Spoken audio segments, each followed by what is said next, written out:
This is example 9 of the logarithmic and exponential forms lab.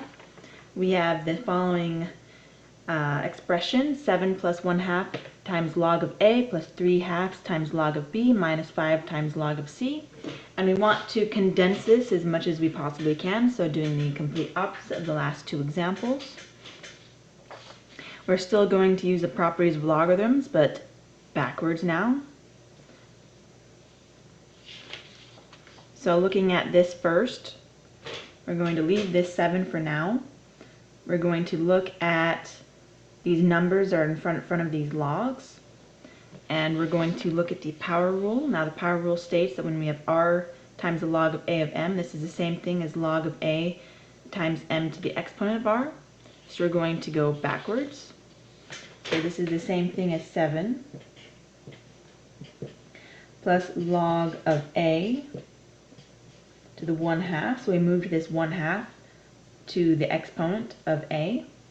We're going to do the same thing for this 3/2 in b. So we have log of b to the 3/2 power.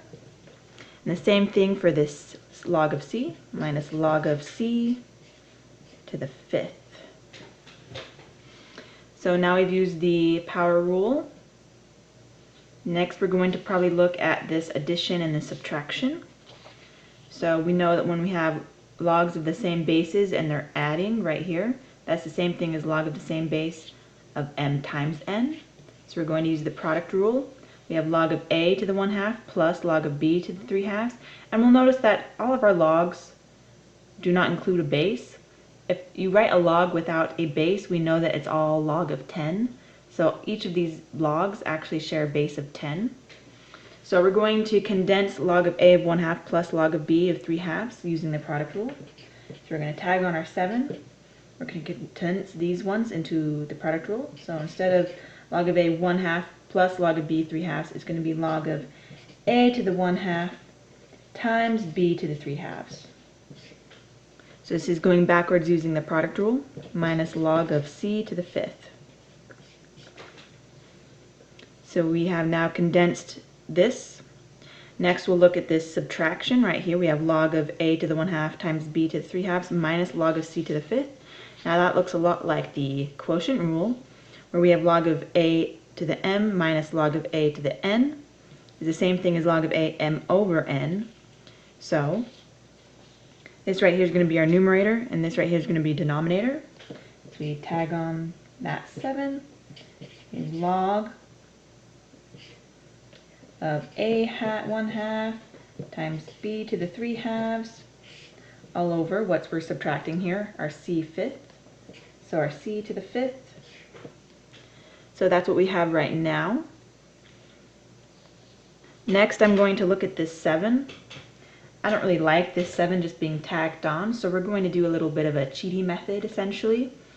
We know that if we have a value and a base that are the same, such as log of 10 to 10, that this is just equal to 1. Doesn't matter what the base or the value is, if they're the same, then it essentially cancels out and goes to 1. And we can rewrite 7 as 7 times 1, right? 7 times 1 is just 7. So if log of 10 is 1, and 7 is 7 times 1, then we can rewrite 7 as 7 times log of 10 of 10. Like that, because log of 10 of 10 is 1, and 7 times 1 is just 7. So 7 is the same thing as 7 times log of base 10 of 10. Now log base of 10 is just log, so I'll just write it as that for now on.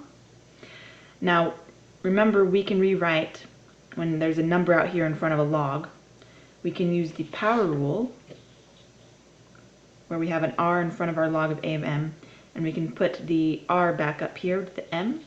So using the power rule, this is the same thing as log of base 10 of value 10 to the 7th, like that. So I'm going to rewrite our 7 here as our 7 here. So we have log of 10 to the 7 plus log of our big fraction, a to the 1/2 times b to the 3/2 over c to the 5th like that. Now these logs have the same bases, log 10. So we know we can use the product rule here. They're being added together, so we have the same base here, and they're added together, so we can use the multiplication rule, the product rule. So this is the same thing as log of this multiplied by everything in here. So I'll just put it on the numerator up top, of 10 to the 7th times a to the 1/2 times b to the 3/2 all over c to the 5th. So that's pretty condensed. The last thing we can do is rewrite these exponents as radicals. So we have log 10 to the 7th, and then a to the 1/2 is the square root of a, and then b to the 3/2 is the same thing as b cubed in the square root over c to the 5th. Now there's a rule that because of these, that they're both under a square root, as so, we can actually rewrite this under a singular square root. So we can rewrite this as log 10 to the 7th of a times b to the cubed all over c to the 5th. And that's as condensed as we're going to get it.